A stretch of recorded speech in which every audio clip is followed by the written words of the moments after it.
Hello मेरे प्यारे बच्चों, स्वागत है आप सभी का एमके सर इंस्पिरेशन के एक और बेहतर वीडियो में। सो माय डियर स्टूडेंट, आज की ये वीडियो बेहद खास होने वाली है। आज के इस वीडियो में हम इंग्लिश ग्रामर के सेक्शन सी को देखने वाले हैं। और जो सेक्शन सी है बच्चों, इसका सिर्फ एक ही तरीका है तैयार करने का, ज्यादा से ज्यादा प्रैक्टिस। जितना प्रैक्टिस करेंगे उतना ज्यादा ये आपका तैयार होगा। तो सेक्शन सी में आपका जो सिंटैक्स, सिंथेसिस, ट्रांसफॉर्मेशन, नरेशन, उसके बाद synonym, antonyms, one word substitution, homophones, error, इस टाइप के जितने भी क्वेश्चन होते हैं वो सेक्शन सी के अंतर्गत आते हैं। तो आज के इस वीडियो में हम सेक्शन सी के अंतर्गत पूछे जाने वाले 11 मोस्ट इंपोर्टेंट टॉपिक को देखने वाले हैं। इसमें 11 टॉपिक होंगे बच्चों, और इनके यानी इन टॉपिक के आपको मिलेंगे पूरे 25 नंबर। यानी ज्यादा मेहनत नहीं करना है, लेकिन प्रैक्टिस बहुत करना है, ठीक। और ज्यादा आपको वक्त भी नहीं देना है। कुछ क्वेश्चन तो इसमें सेकेंडों में लग जाएंगे और बहुत ही सिंपल है, सेकेंडों वक्त देंगे, एक क्वेश्चन का 2 नंबर मिल गया। इसलिए बहुत ही ज्यादा इंपॉर्टेंट ये बन जाते हैं। और मोनू सर जब तक है वैसे भी टेंशन आपको नहीं लेना। चलिए देख लेते हैं बच्चों की सेक्शन सी में किस टाइप के क्वेश्चन आपके पूछे जाते हैं, ठीक। चलिए शुरू करते हैं सेक्शन सी। तो सेक्शन सी हमने लिख दिया है, और सेक्शन सी में जो पहला क्वेश्चन आपका पूछा जाएगा बच्चों, वो किसका होगा? वो होगा साइनोनिम्स, ठीक। तो यहां पर पहला क्वेश्चन आप देख रहे होंगे स्क्रीन पर, कह रहा है कि the synonym of reveal is, जो रिवील शब्द है इसका साइनोनिम क्या होगा, ठीक। और प्रत्येक क्वेश्चन बच्चों 2 नंबर का होगा, इतना जरूर याद रखना। देखिए साइनोनिम का मतलब होता है समानार्थी, या जिसको अपन बोलते हैं पर्यायवाची शब्द। तो साइनोनिम रिवील का क्या हो जाएगा? आपके ऑप्शन है शो, हाइड, प्रोटेक्ट या फिर प्रिवेंट। तो देखिए बच्चों, आपको पता है जब हमने साइनोनिम्स वाला आपको पढ़ाया था, तो साइनोनिम में हमने रिवील का मतलब बताया था। रिवील का मतलब होता है उजागर कर देना, सामने ला देना, ठीक। रिवील का मतलब क्या है? सामने लाना। बोलते हैं उसने अपना फेस रिवील कर दिया। रिवील का मतलब सामने ला दिया, दुनिया के सामने आ गया। तो रिवील का मतलब सामने लाना।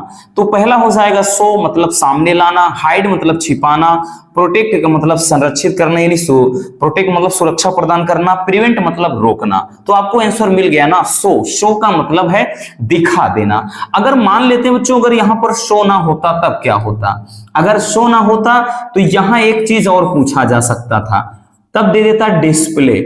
डिस्प्ले वर्ड दे सकता था। डिस्प्ले का मतलब भी होता है मतलब शो कर देना, सामने दिखा देना। जैसे हम भाई क्या है आपके लिए हम डिस्प्ले हैं, ठीक। बात समझ में? चलिए बच्चों, स्क्रीनशॉट करना है तो कर लीजिए। चलिए हो गया।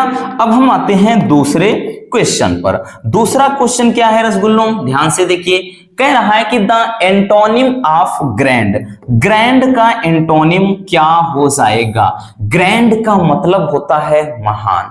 एंटोनिम पूछ रहा है, एंटोनिम बोले तो विलोम शब्द। तो महान का विलोम क्या हो जाएगा? आपके ऑप्शन है बच्चों हॉनेस्ट, हॉनेस्ट, दूसरा है इंफीरियर, तीसरा है ब्रेवरी, चौथा है सुपीरियर। हॉनेस्ट का मतलब ईमानदार, तो ये इसका भाई विलोम होगा नहीं। इंफीरियर का मतलब तुच्छ, इसका मतलब होता है बच्चों तुच्छ, तो यही इसका राइट आंसर हो जाएगा। भाई ग्रैंड का मतलब महान, इंफीरियर का मतलब तुच्छ यानी छोटा, ब्रेवरी का मतलब बहादुरी हो जाएगा, सुपीरियर का मतलब वरिष्ठ हो जाएगा, ठीक। तो इसका हो जाएगा इंपीरियर। मान लेते हैं अगर ये ना होता बच्चों, तो इसके जगह पर एक और आपका दे सकता था, ठीक। जिससे जितने भी रिलेटेड है इससे सब आपको के सामने हम खोल कर रख देंगे, आपको परेशान नहीं होना। तो अगर इंफीरियर ना होता तो यहां पर हम्बल शब्द फिर दिया होता। क्या दिया होता बच्चों? हम्बल, ठीक। अगर ये ना होता तब हम्बल दिया होता, आप उस पे भी टिक कर सकते थे, ठीक। चलिए, तो स्क्रीनशॉट इसको भी करना हो कर लीजिए। चलिए बच्चों हो गया। अब आते हैं अगले क्वेश्चन पर। तीसरा जो होगा क्वेश्चन, ठीक, प्रत्येक सारे 2-2 नंबर के होंगे, इतना याद रखना। कह रहा है a person which long experience. देखिए विच नहीं होगा भाई, यहां पर मिस्टेक हुआ है, ठीक। यहां पर बच्चों ये विच नहीं होगा, इसके जगह पर होगा क्या चीज?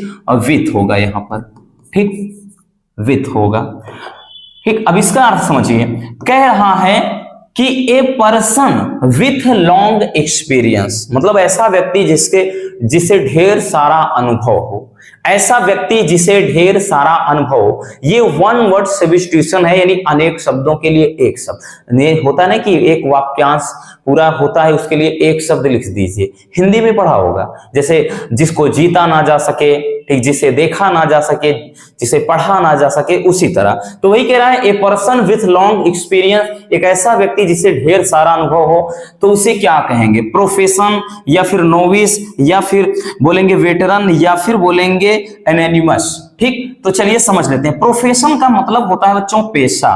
प्रोफेशन का मतलब है ना, बोलते हैं भाई ये प्रोफेशन है। प्रोफेशन का मतलब होता है पेशा। ठीक, दूसरा है नोविस। नोविस का मतलब होता है नौसिखिया। ठीक, नौसिखिया जिसको बोलते हैं, ठीक, एकदम नया नया, भाई नया हो किसी काम में। और वेटरन का मतलब होता है अनुभवी। अनुभवी, ठीक, अनुभवी होता है। और एनोनिमस का मतलब होता है गुमनाम, कि गुमनाम है कोई, बदनाम है कोई, है।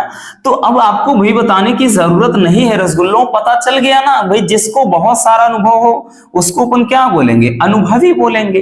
ठीक, बाकी आप देख रहे हैं भाई, पेशा हो नहीं सकता, नौसिखिया हो नहीं सकता, गुमनाम हो नहीं सकता। इस तरह से क्या आपका वन वर्ड सब्स्टिट्यूशन हो जाएगा। ठीक, चलिए अब हम आ जाते हैं अगले क्वेश्चन पर। अगला क्वेश्चन जो होगा बच्चों, वो किसका होगा? वो होगा आपका आइडम फ्रेज। आइडम फ्रेज यानी जो कहावत, मुहावरा, लोकोक्तियां वगैरह होंगी, उससे भी एक क्वेश्चन होगा। और सबके हमने बोला ना कि हर एक क्वेश्चन के आपको 2 नंबर मिलेंगे, आपको परेशान नहीं होना है। इसमें फिक्स होता है बच्चों, ये श्योर है। ठीक, इनमें कोई राइटिंग वाइटिंग नहीं देखना है, ये आपका सही है तो सही है, पूरे 2 नंबर, किसी का बाप भी नहीं काट सकता, इतना याद रखना। तो देखिए कह रहा था आइडम कि bone of contention. Bone of contention का मतलब क्या है? तो बोन ऑफ कंटेंशन का अर्थ होता है झगड़े की जड़। झगड़े की जड़ होता है। ठीक, जैसे होता है ना भाई, कुत्ते के बीच में हड्डी फेंक दो, लड़ा दो, तो बोन का मतलब यहां हड्डी है। तो ये चीज है झगड़े की, वो झगड़े की जड़ है ना जो आपने फेंका है। तो झगड़े की जड़ का क्या हो जाएगा? कह रहा सॉल्यूशन फॉर ए कंफ्लिक्ट, या कह रहा है कि सोर्स ऑफ क्वेरल, या एंड ऑफ ए कन्वर्सेशन, या फिर to be calmly in a place. देखिए बच्चों, हमने बोल दिया झगड़े की जड़, तो क्वेरल का मतलब क्या होता है? लड़ाई झगड़ा। तो सोर्स ऑफ क्वेरल यही हो जाएगा, यानी झगड़े की जड़। तो इसका सही विकल्प हो जाएगा दूसरा, ऑप्शन नंबर बी। समझ में आया बच्चों? चलिए स्क्रीनशॉट करना हो कर लीजिए।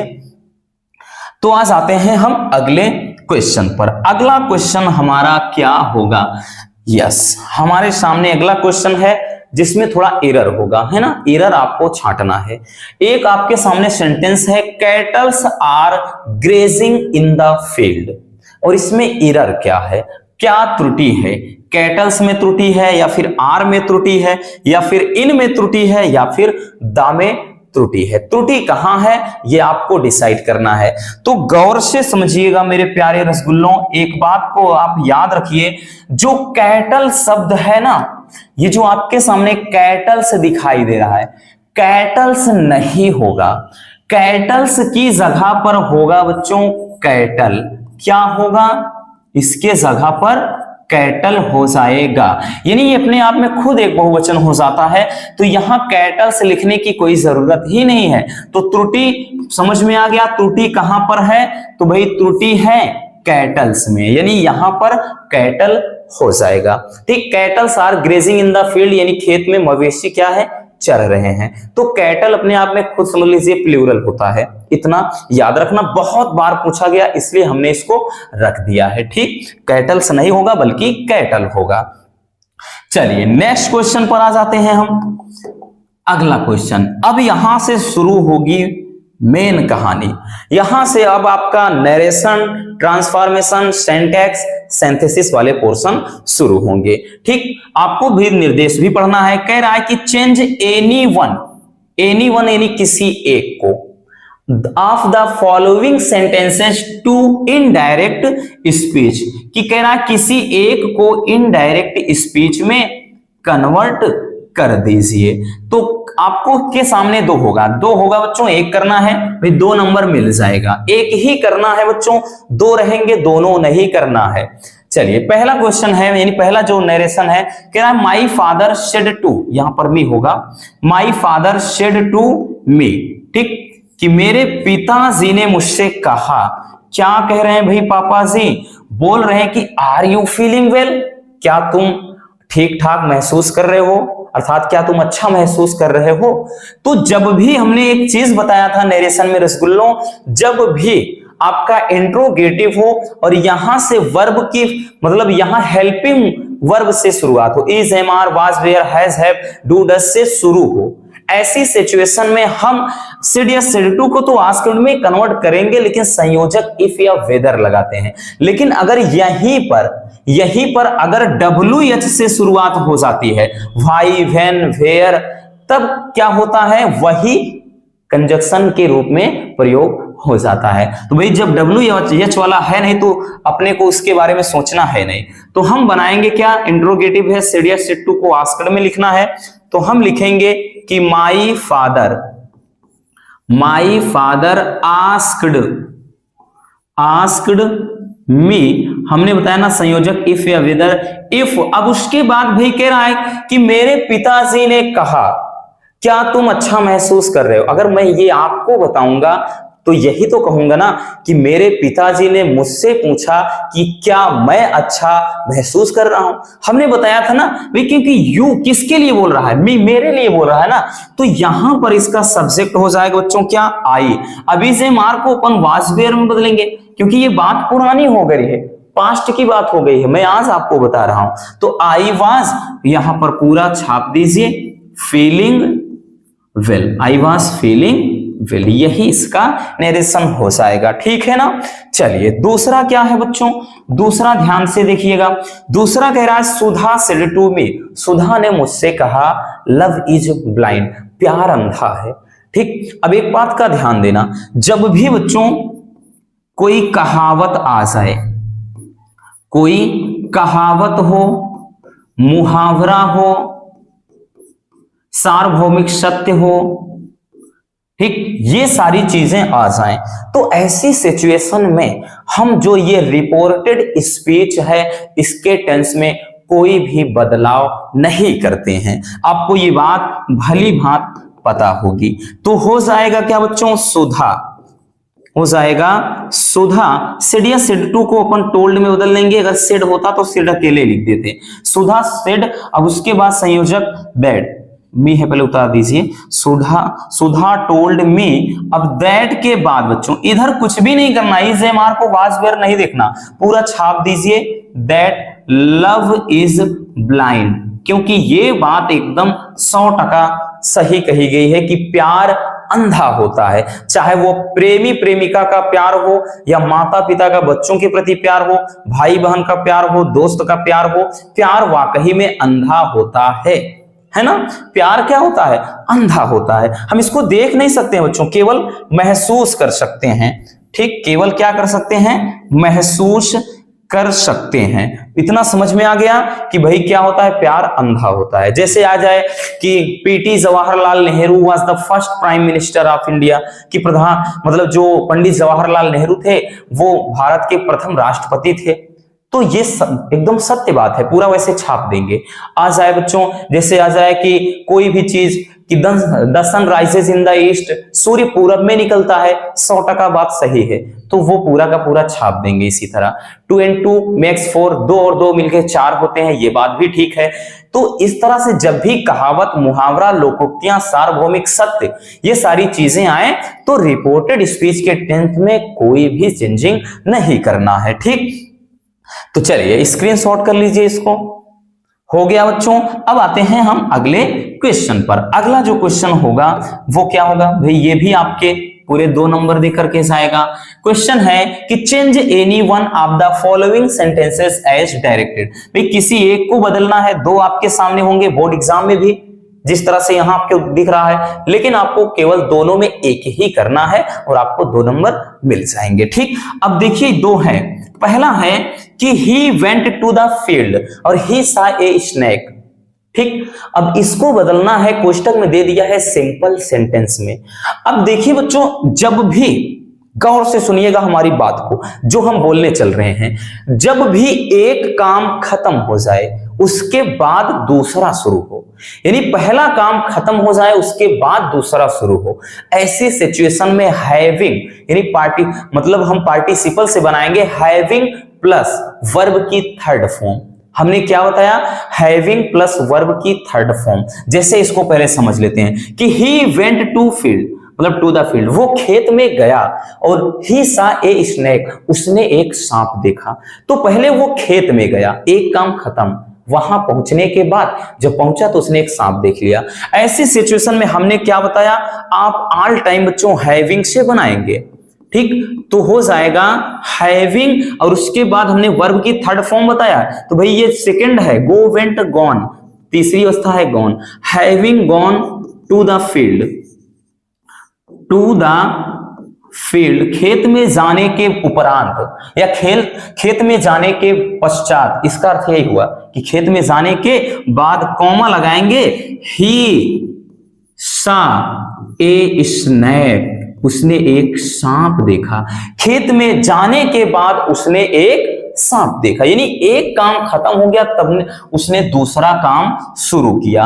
अब इसको थोड़ा समझिएगा, आपका डाउट थोड़ा हम क्लियर कर देते हैं। अब एक और होता है बच्चों, जब भी दो कामों के बीच समय ना के बराबर हो, समझ लीजिए समय ही ना, मतलब एक काम खत्म हुआ दूसरा फटाक से हो गया, यानी दोनों कामों के बीच में वक्त ना लगे, ऐसी सिचुएशन में हम उसको प्रेजेंट पार्टिसिपल से बनाते हैं, वर्ब की फर्स्ट फॉर्म में आईएनजी लगाकर बनाते हैं। जैसे लिखेंगे, जैसे हम लिख देते हैं, जैसे लिखेंगे कि राम सा ए स्नेक, इसी से बनाते हैं, स्नेक से ही, कोई दिक्कत नहीं, राम सा a snake, he became afraid, कि राम ने एक सांप देखा, वह डर गया।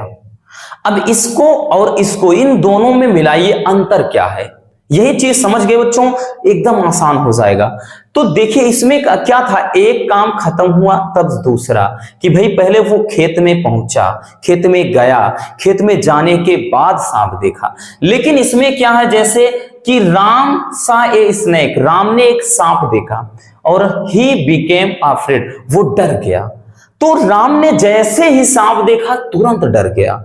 यहां पर समय ना के बराबर लगेगा बच्चों, ऐसा है नहीं कि सांप देखा, घर गया, खाना खाया, पानी पिया, फिर डर गया, नहीं। जैसे आप जा रहे हैं रास्ते में, भाई आपने पैर उठाया, तुरंत आपके पैर के नीचे से सर्प गुजर गया, आपकी हालत खराब, बोलती बंद, तुरंत डर जाएंगे, टाइम नहीं लगेगा। ऐसी सिचुएशन में हम इसको कैसे बनाएंगे वो समझिए। ऐसी सिचुएशन हमने बताया जो भी वर्ब है उसका फर्स्ट फॉर्म यूज करना है, तो सी का में आईएनजी, सीइंग ए स्नेक, एक सर्प को देख करके, करता क्या है भाई, राम है, सीइंग ए स्नेक, उसके बाद राम बिकेम आफ्रेड, ठीक, राम बिकेम आफ्रेड, कि एक सर्प को देख करके राम क्या है, डर गया, ठीक, सर्प को देखते ही राम डर गया, इसका अर्थ होगा, या फिर सर्प को देख करके राम डर गया।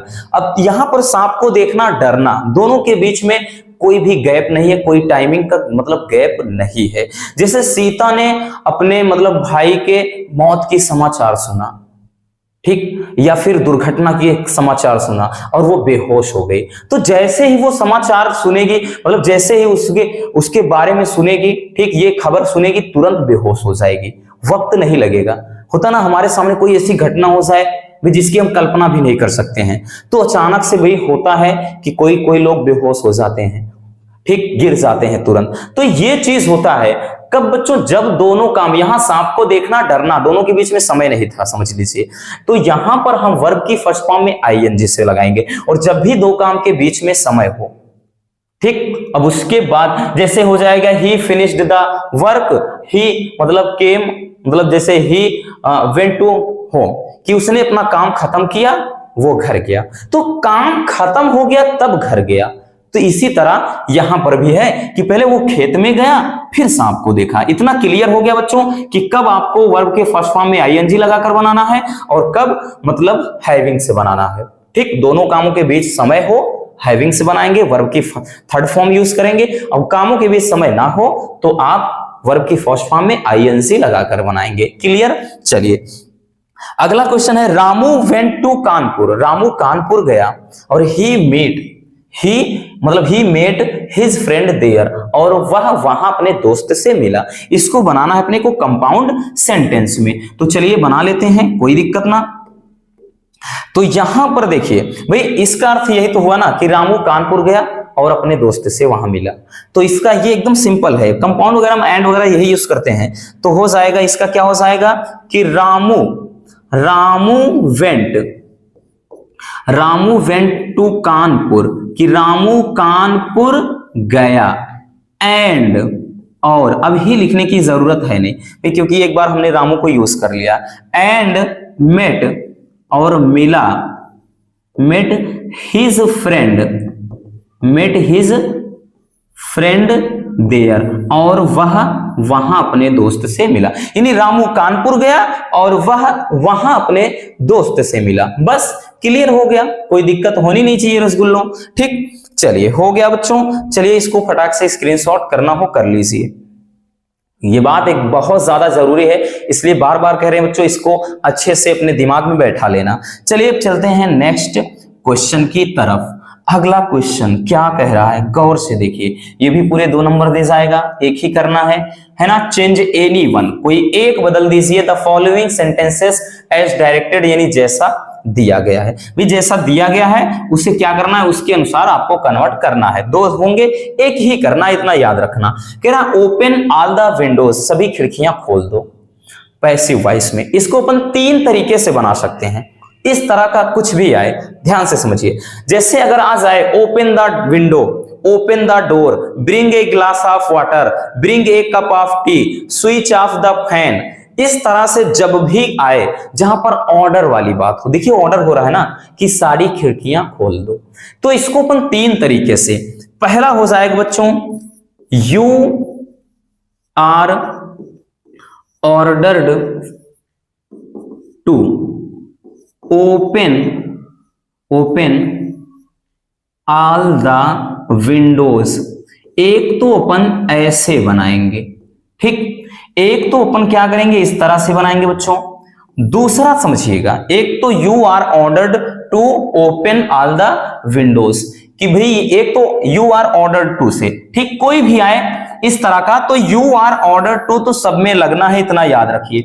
दूसरा हम कैसे बना सकते हैं, दूसरा भाई यहां पे ऑल द विंडोज उठा लीजिए, तो हो जाएगा इसका all the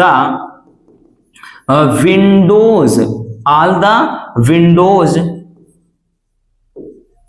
should be opened, all the windows should be opened, इस तरह से बन जाएगा। एक अब तीसरा तरीका देख लेते हैं। तीसरा हम इसको ऐसे बना सकते हैं बच्चों, तीसरा let all the windows, let all the windows be opened,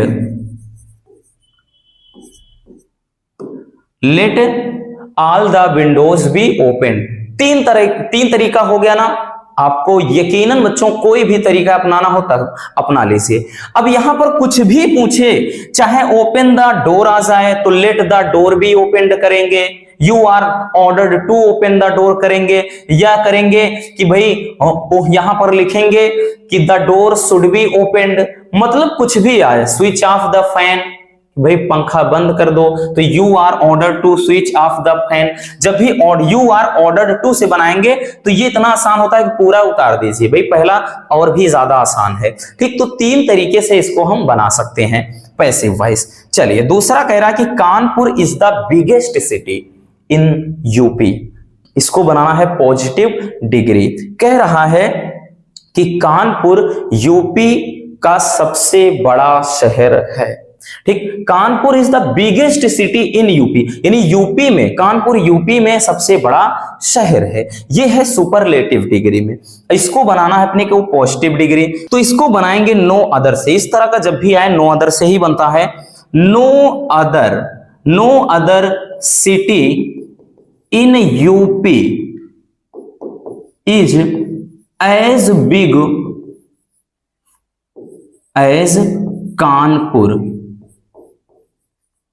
ठीक, मतलब कह रहा है कि no other city in UP is as big as Kanpur, कि यूपी में अन्य कोई शहर इतना बड़ा नहीं है जितना कि कानपुर। मतलब अर्थ तो वही हुआ ना, ऊपर बोल रहा है कि यूपी में सबसे बड़ा शहर कानपुर है, यूपी में सबसे बड़ा शहर कानपुर है, और नीचे वाले का अर्थ ये हुआ कि यूपी में अन्य कोई शहर इतना बड़ा नहीं है जितना कि कानपुर है। ठीक, तो मतलब दोनों तो यही हो गया ना भाई। जैसे बोल सकते हैं कि इलाहाबाद की मतलब पॉपुलेशन सबसे ज्यादा है, ठीक, तो यही पे लिखेंगे ना कि अन्य किसी शहर की पॉपुलेशन इतना नहीं है जितना कि इलाहाबाद की। दोनों का मतलब तो सेम ही हुआ ना बच्चों। तो इस तरह से हम जब भी आपका इस टाइप का क्वेश्चन पूछा जाए, बहुत ज्यादा पूछा जाता है, तो अपन बनाएंगे किससे? नो अदर से। समझ में आ गया? चलिए स्क्रीनशॉट कर लीजिए। चलिए बच्चों हो गया। अब हम आते हैं नेक्स्ट टॉपिक पर।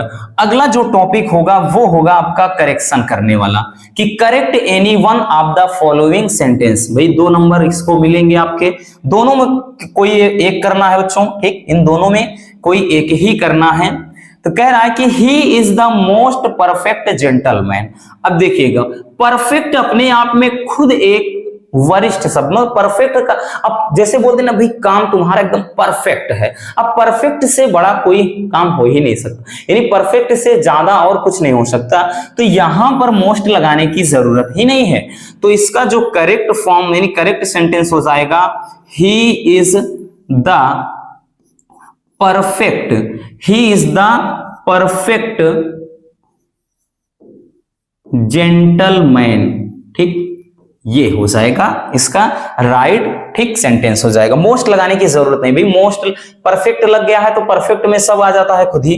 ठीक, दूसरा चलिए देख लेते हैं। कह रहा physics are an interesting subject. देखिए इस तरह का बहुत ज्यादा पूछा जाता है और बच्चे गलती बहुत ज्यादा इसमें करते हैं। देखिए बहुत सारे बच्चे बोलते हैं भाई यस लगा है, गलती कहां है? इसके साथ यस या यस लगा है, बहुवचन है, आर लगा है, सही तो है। अब देखिए गलती कहां है भाई, गलती यहां पर है, आर लगेगा ही नहीं। अब कहेंगे क्यों नहीं लगेगा, तो इसका कारण है रसगुल्लों कि जो भी मतलब सब्जेक्ट वाली बात आ जाए वो कभी भी, जैसे फिजिक्स, सिविक्स, उसके बाद मैथमेटिक्स, पॉलिटिक्स, जब इन सब में बाद में यस आता है, लेकिन ये बुक है ना सिंगुलर फॉर्म में यूज होते हैं। फिजिक्स तो ये बहुवचन नहीं है, सिंगुलर है। तो ऐसी सिचुएशन में इसको हम कैसे बनाएंगे? फिजिक्स इज लगेगा, is an interesting, physics is an interesting subject. Physics क्या है? एक इंटरेस्टिंग सब्जेक्ट है। इतना समझ में आ गया। चाहे मैथमेटिक्स आ जाए यहां पर एक इसके जगह पर, या आपका पॉलिटिक्स आ जाए, सिविक्स आ जाए, ठीक, कुछ भी आए जिसमें यस होता है।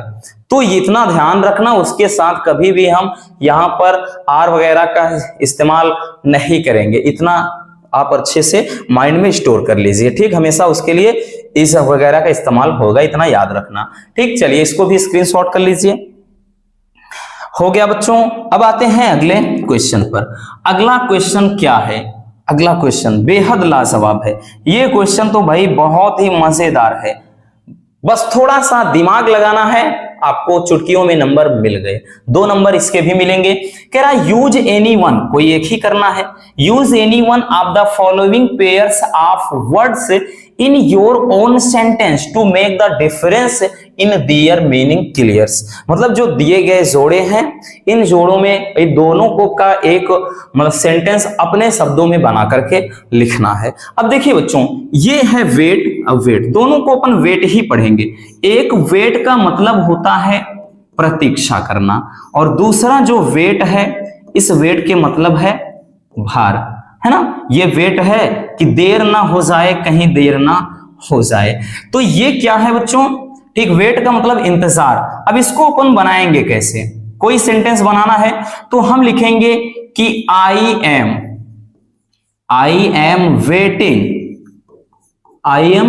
वेटिंग फॉर यू, कि मैं तुम्हारा इंतजार कर रहा हूं। I am waiting for you, movie वगैरह में सुना होगा। ठीक, दूसरा क्या है, वेट। वेट का मतलब भार, तो यहां से भार वाला हो जाएगा, तो लिखेंगे जैसे माई वेट इज 65 kg। हालांकि इससे और ज्यादा है, 70 किलो के करीब हैं हम। ठीक, तो इस तरह से माई वेट इज 65 kg, या कुछ भी लिख सकते हैं आप, यहां पर कोई मैटर नहीं करता। इस तरह से आप बना लेंगे। ठीक, अब दूसरा है, एक है बच्चों लोन। ठीक, दूसरा क्या दिख रहा है, एक है लोन, ये भी लोन, दोनों पढ़ने में लोन ही है। ठीक, ये भी लोन पढ़ा जाएगा और उसके बाद ये भी लोन ही पढ़ा जाएगा। गाना सुना होगा कि मैं कितना तन्हा तेरे बिन, कितना तन्हा तेरे बिन, लोनली तेरे बिन, ऐसा कोई गाना है ना, ओ बावरिया वाला। ठीक, तो लोन का मतलब अकेला, यहां लोन का मतलब कर्ज। ठीक, तो लोन का मतलब अकेला, तो यहां से हम कोई सेंटेंस बना सकते हैं, लिख सकते हैं जैसे Ram is a loan man, Ram एक अकेला आदमी है या अकेला व्यक्ति है। ठीक, पर्सन भी लिख सकते हैं। तो लोन का मतलब यहाँ पे इकलौता अकेला। दूसरा लोन का मतलब कर्जा हो जाएगा। ठीक, तो लिखेंगे जैसे ही, इसका बना सकते हैं ही गेव मी लोन, उसने मुझे लोन दिया, या bank gave me loan, bank ने मुझे लोन दिया, कर्जा दिया। कुछ भी आप बना सकते हैं, ऐसे छोटा सा सेंटेंस, प्यारा सा, दुलारा सा, कोई दिक्कत नहीं। यानी दो होंगे, इन दोनों में केवल एक को ही, जैसे मान लेते हैं आप ये कर लिए हैं तो दूसरा मत करिएगा। ठीक, ये कर लिए हैं तो इसको नहीं, दोनों में केवल एक। सब जो अभी देखते चले आए हैं सब में दो दो होंगे। ठीक, यानी जो नरेशन होंगे, ट्रांसफॉर्मेशन होंगे, सिंटैक्स होंगे, सिंथेसिस, सब में दो दो होंगे, एक एक करना होगा, इतना याद रखिए। ठीक, और इसके भी आपको मिल जाएंगे 2 नंबर, तो ये आपके हो जाएंगे। चलिए अब हम देख लेते हैं, थोड़ा स्क्रीनशॉट करना हो कर लीजिए। अब हम देख लेते हैं बच्चों अगला क्वेश्चन। अगला क्वेश्चन हमारा क्या होगा, अगला क्वेश्चन जिसमें बच्चों को बहुत ही ज्यादा समस्या होती है, न जाने क्यों। समस्या इसीलिए होती है ना, एक वीडियो हमने बताया था ना, इंटरेस्ट, रुचि है ही नहीं, क्या करोगे। बहुत सारे बच्चे तो होते हैं बोलने जाने दो यार, 5 नंबर जाने दे, क्या हो जाता, पूरे 5 नंबर मिलने वाले हैं रसगुल्लों आपको। अब इसमें सिर्फ एक बात का ध्यान देना है, जो भी आपके यहां पर हिंदी टू इंग्लिश ट्रांसलेट करना होगा, है ना, बोल ही रहा है कि translate the following into English, भाई हिंदी से इंग्लिश ट्रांसलेशन। इसमें याद रखना बच्चों, जो भी होगा कहानी वगैरह जो दिया है, हमेशा सब पास्ट वाली बातें होती हैं, ज्यादातर पास्ट वाली।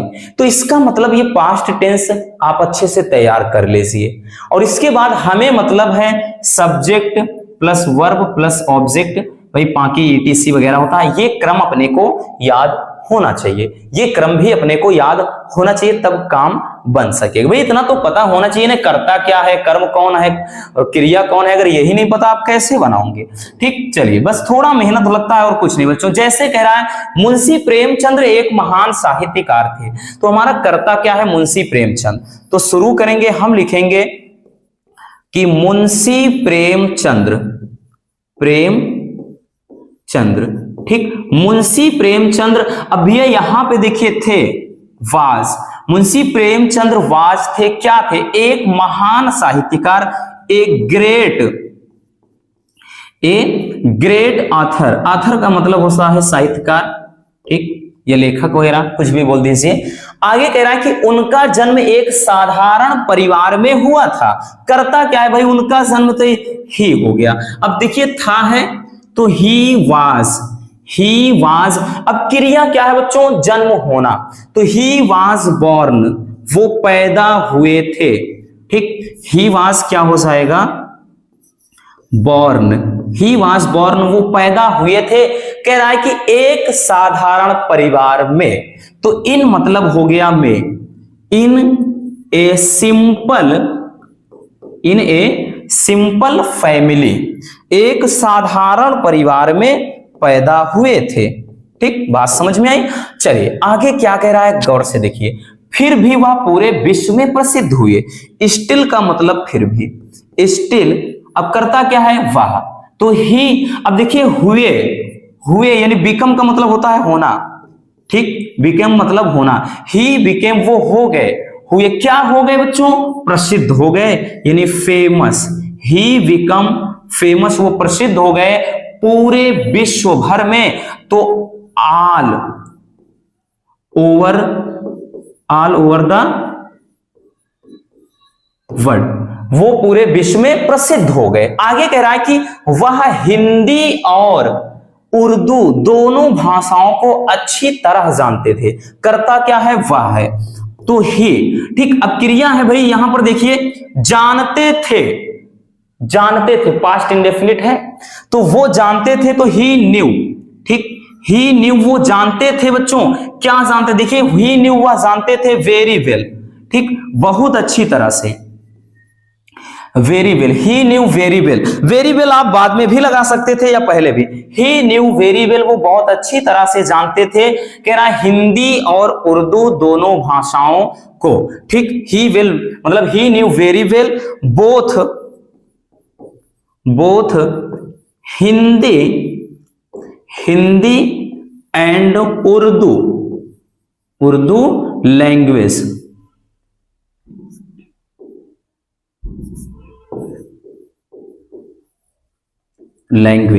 ठीक, तो वो हिंदी और उर्दू दोनों भाषाओं को अच्छी तरह से जानते थे। आगे कह रहा है कि उन्हें उपन्यास सम्राट कहा जाता है, तो यहां पर पैसिव वॉइस में है, कहा जाता है, तो ही इज कॉल्ड, उन्हें कहा जाता है। क्या कहा जाता है, उपन्यास सम्राट यानी नोवेल। ठीक, नोवेल एम्परर यानी उपन्यास सम्राट कहा जाता है। आगे कह रहा है कि वह एक सफल और लोकप्रिय शिक्षक भी थे, तो लिखेंगे ही वाज आल्सो ए, भाई सफल कह रहा है कि सक्सेसफुल हो गया, ए सक्सेसफुल, और मतलब एंड क्या थे, लोकप्रिय यानी पॉपुलर, क्या हो जाएगा, पॉपुलर। ठीक, पॉपुलर टीचर, इस तरह से। ठीक, हालांकि वहां पे थोड़ा और एक दो लाइन और बढ़ा कर दिया रहेगा और लंबा हो जाता है, तो हमें घबराना नहीं, हमें एक डेमो के तौर पर आपको हमने बता दिया।